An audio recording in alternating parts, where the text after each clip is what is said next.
She was the first IYES ambassador. When nobody believed in the vision, she stood by us and she said that, I know where this is going. So, incoming president.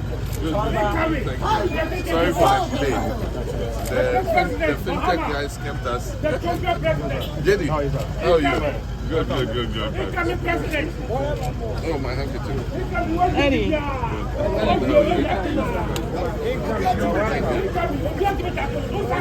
His Excellency the Great, you are welcome.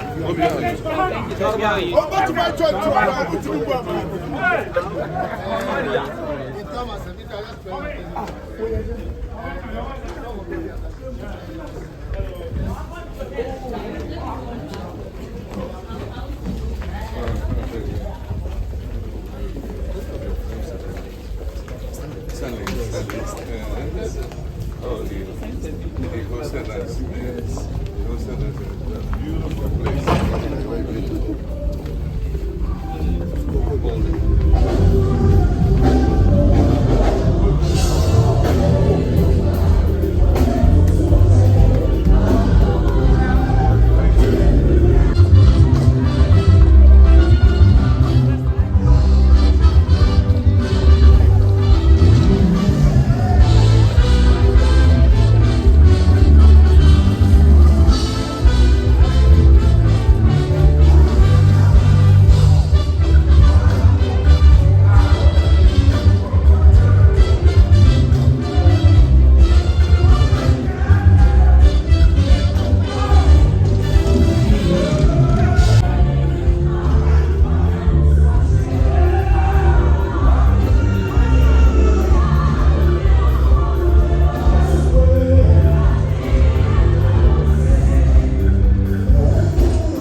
Are you upset? I didn't know what I was going to do. The people that promised me it failed.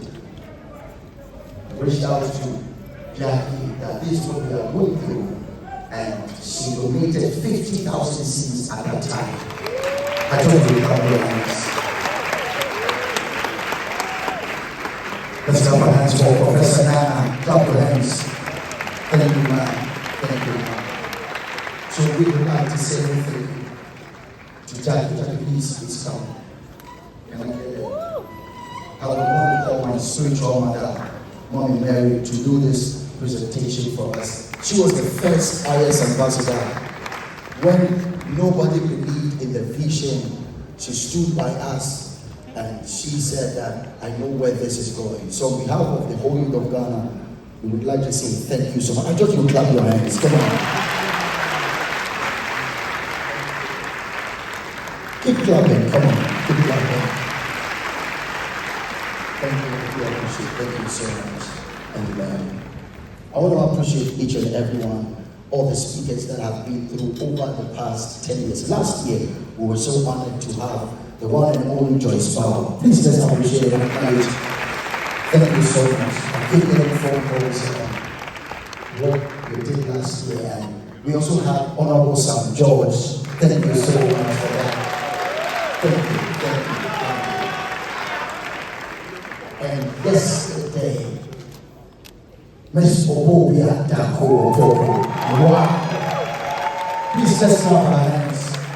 Thank you so much for that wonderful and today there was a young person, a young lady, 14 years of age, that when I heard how eloquent she was, we decided to donate her to you for Ignite. I don't know if that little girl is what is she? Come here.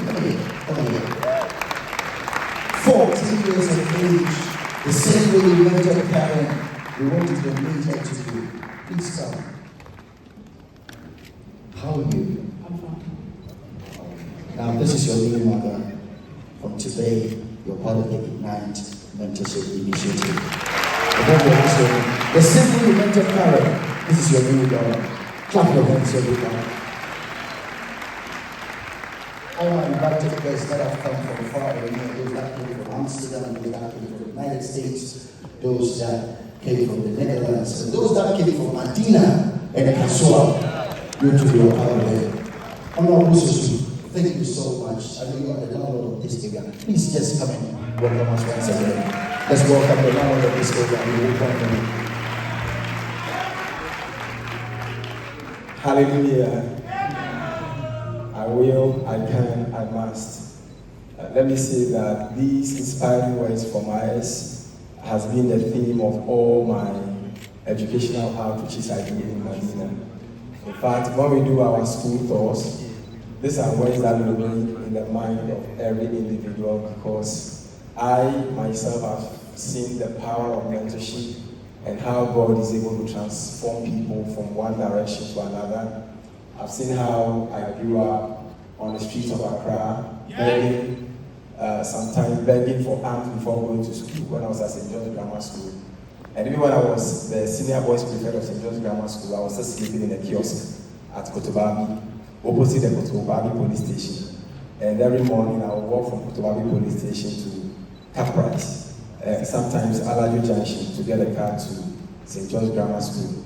But if God can move me from a child living on the street without any hope to becoming a lawyer and then becoming a member of parliament, it means that God can do anything possible.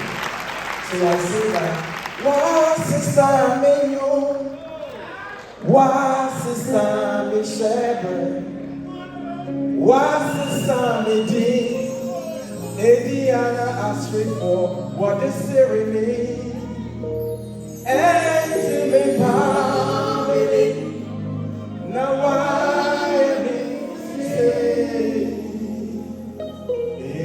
say, oh, yeah. On behalf of the people of Medina, on behalf of the chiefs, the elders of Medina, all the imams, the pastors, the entire NDC fraternity, all Medina constituency who are all represented here today. Medina, are you here? Well, Medina is here today. We want to warmly welcome His Excellency, the next president and the next vice president of the We love you. Welcome, Papa. Let's clap our hands. Give it up for him. One day I learned something from, I don't know if I should say, a young lady. I was at the airport and my son Geraldo was talking to a lady. And so Geraldo brought the lady to me. After she said good morning, the next thing that came out of her mouth that I got shocked, I learned evangelism strategy was vote for GM. I said, you don't know me. You've not even asked me my name. Dr. Mary's in the house. Let's clap our hands. Get up. I was shocked that I've never seen it before. She says, you know my name? She just said, good morning, vote for GM. Thank you so much. I learned that Christians, you can win souls at any time. My senior brother, Prophet Daniel, is in the house. Let's appreciate Prophet Daniel. Thank you so much.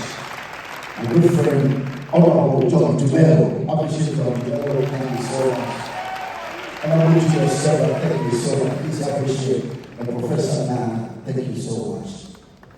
In 2020, I invited one of my friends from Kenya to speak at IYES. That time was in Kumasi. It was the first time I had the privilege when Lucy Matasha visited His Excellency at his residence. So we had a video call, very short video call.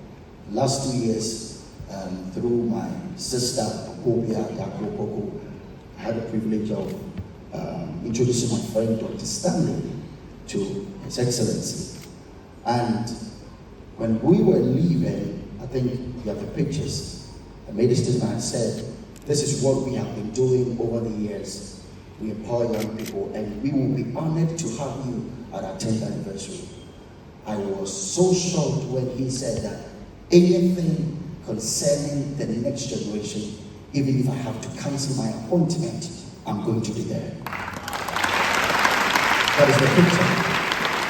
I thought it was just, sorry to say, a political statement, but he has proven to be a man of his words. And we are excited. Dr. Stanley called me and told me how he had announced that we did last week. And I want to say thank you so much on behalf of the whole board, the ambassadors, that we do appreciate you. Please, with an iron shout, with a standing ovation. No. With an iron shout, with a standing ovation, help me welcome His Excellency John Mahama.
Boy, right on time.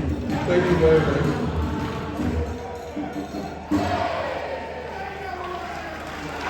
Thank you.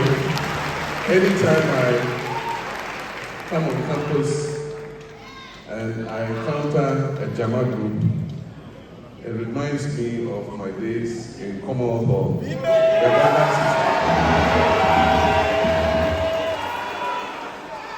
I won't go into details what happened there. It's enough. But let me thank you very much, and let me thank Pastor Brian for this kind invitation. He has always come across as a brilliant, sharp, young man who has been a role model and a motivation to many young people. And as he said, the first time we encountered each other was when he invited the Kenyan evangelist. And before she left, I think she was leaving that same day, and she had asked to pay a courtesy call on me. And so we met and had a very fruitful spiritual time. And then again, of course, we met, and he introduced me to his friend Stanley, who is also a young, up-and-coming Nigerian businessman. And he's built a beautiful hotel called Delboro. And I was going to Nigeria to attend the awards ceremony of Akin Adesina, the African Development Bank president. They've been awarded the Obafemi Awolowo Award, the highest award, and he invited me to be present. And I got to the airport, and Stanley had lined up a fleet of bulletproof cars, gave me red carpet presidential treatment, even though I'm a former president in opposition. And he took us to his hotel. And for any of you who will see if you can afford it, ask of Delboro Hotel. And it's a beautiful experience. And you know what? It was all free of charge.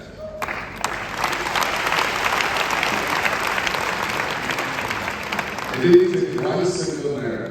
Accommodation, he put me in the presidential suite. We must all aspire to stay in that suite one day, but it's a heavenly experience. So we're happy to be here. Let me first apologize for our late arrival. They were supposed to be here by 12, and I think we came about an hour later. We were having a meeting with the fintech companies, and it got quite a bit lively and exciting. By the time I was leaving, there were still maybe about 30 hands up wanting to make suggestions and comments and ask me questions. But I said that I had an equally important event, and they were waiting for me, and so on. So let me begin by thanking my friend and brother, President Pastor Brian IYES, and the leadership of the International Youth Empowerment Summit, IYES, for the invitation to be part of this celebration. I want to congratulate him and the President of the International Youth Empowerment for setting up an outstanding foundation that has positively shaped lives, impacted generations, and is today commemorating its 10th anniversary. It's already 10 years. Congratulations for that. What IYES has accomplished is all the more commendable, given that the foundation is a non-profit, non-governmental, registered youth organization which has the sole and noble objective of inspiring and empowering the youth through greatness. I wish to express my greatest pleasure at being part of this impact, a confluence of brilliant minds and experiences reflecting a shared commitment to fostering positive change and making a lasting difference in the lives of young people. According to the 2021 Population and Housing Census, Ghana's population age structure has moved from one that was dominated by children who are categorized in the age group between 0 and 14, to one dominated by young people. And when we talk about young people, it's the people within the age group 15 to 35. And this has become the largest population group in our country, according to the 2021 census. According to the census statistics, the proportion of children, that's 0 to 14, declined from 41.3% in 2000 to 35.3% in 2021. While that of young people, that is between 15 and 35, in 2000 increased to 38.2% in 2021, making it the new majority age group. So while children 0 to 14 currently stands at 35.3, and young people aged 15 to 35 stands at 38.2. One of the reasons that I'm particularly excited and personally have a vested interest in the development and success of young people in Ghana is that my own children represent the youth age bracket, with the youngest of them being 16, that's Lady Farida, and there's one of them here, Sharaf, I saw him somewhere. That's the third boy. And so my children fall within that group, and so I have a vested interest in making sure that young people of that age are able to live and recognize their full, realize their full potential.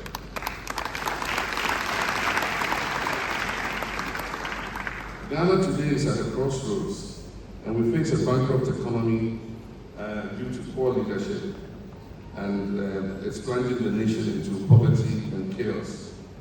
While it is bad enough that the current national unemployment rate stands at a staggering 14.7%, and there's the recent statistic that was released by the Ghana Statistical Service, with youth unemployment significantly standing at over 30%.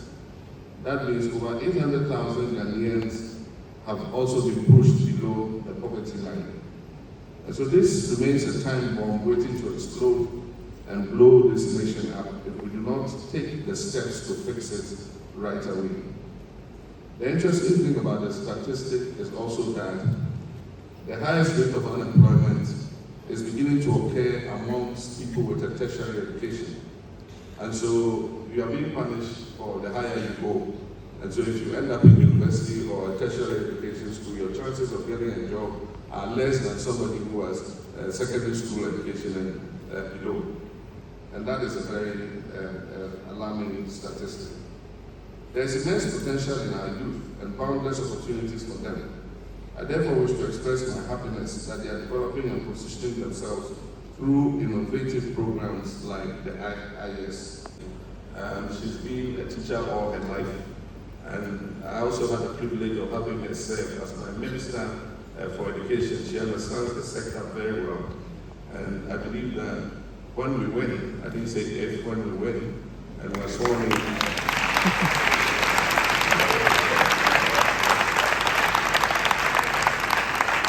We are sworn in on 7th January. She will have oversight over the education sector, youth empowerment, women empowerment, health sector. She will have direct oversight over those sectors.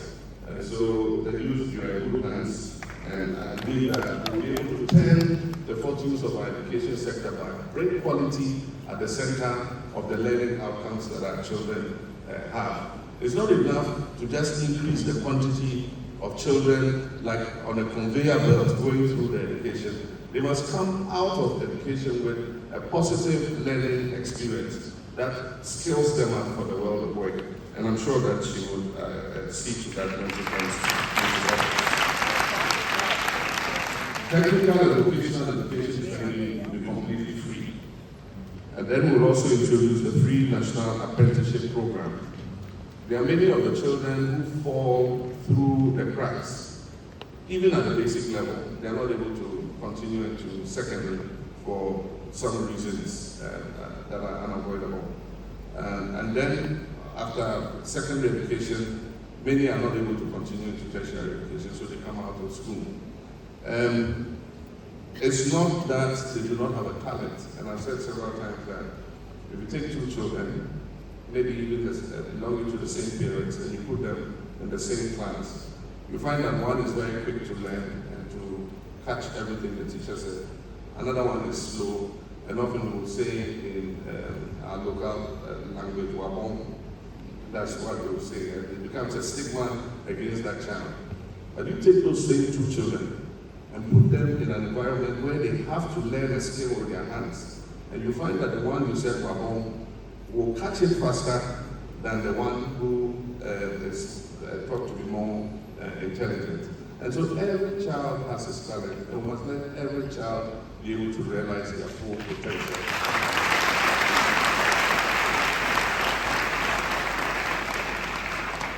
And so the free national apprenticeship program will be administered through the district assemblies.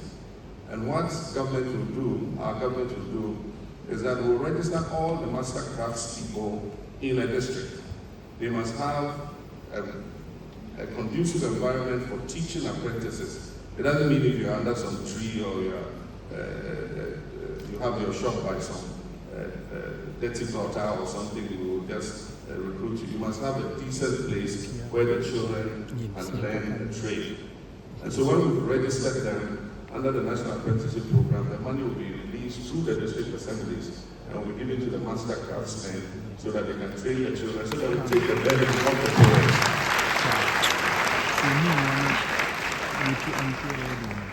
And this will give all children an opportunity either to pursue an education till their potentials can sustain it, or to learn a skill in a trade when they come out of school. One of our pivotal policies is going to be the 24-hour economy policy.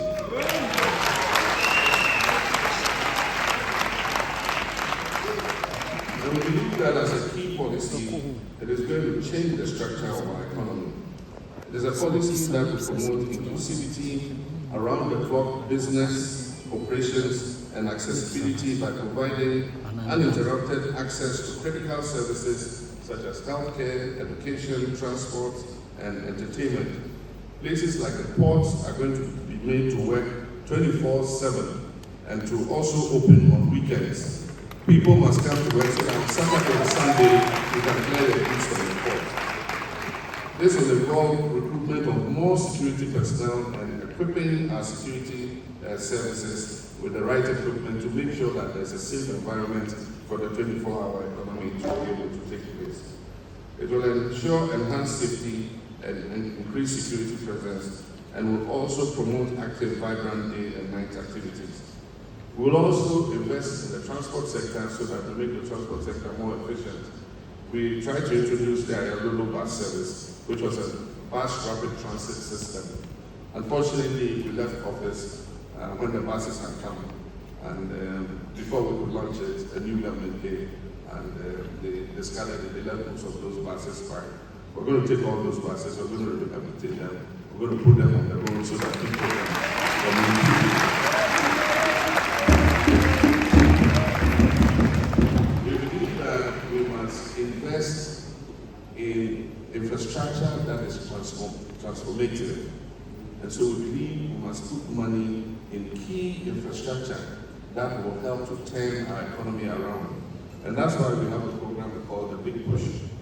And the Big Push is going to be funded through many sources. But one of the principal sources for the Big Push is going to be the annual budget funding amount, which is the share of our oil revenues that go into the budget.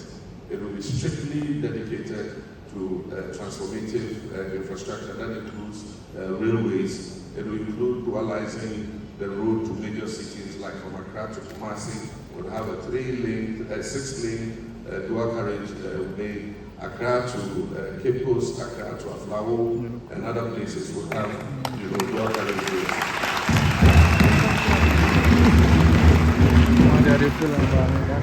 And this will help to reduce the rate of accidents because one of the major causes of accidents on our road is wrongful overtaking, and because we have a single carriageway, when somebody tries to overtake wrongly, there's a head-on collision and people die or are injured. We're also going to invest part of the money in development of the ICT sector. And when I was with the fintechs, I told them we're going to establish a fintech growth fund, and we're going to put $50 million for all fintech startups. So you young people who come out of school,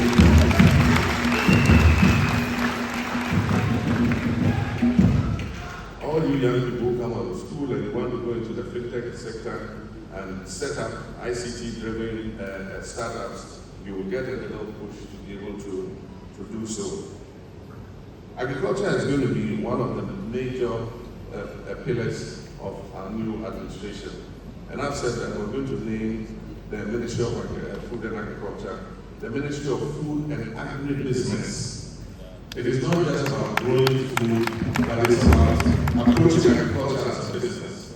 And so all of you who are interested in that segment must start preparing your minds for it. And that is the segment that completes the value chain of agriculture. In the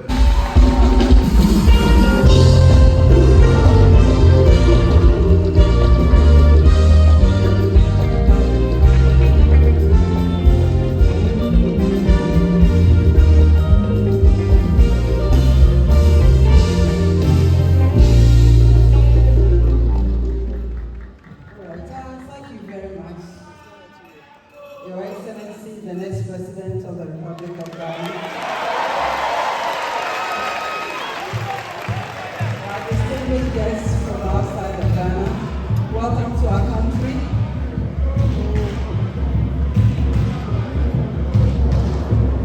Thank you very, very much.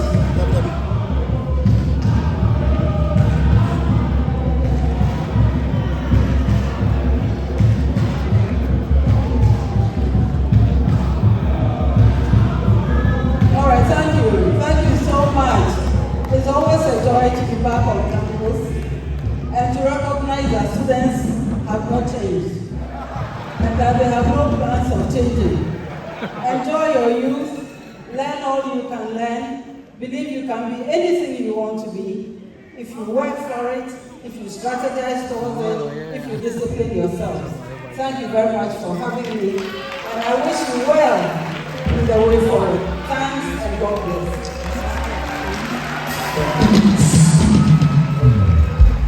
All right, please, we have 2 minutes. Thank you.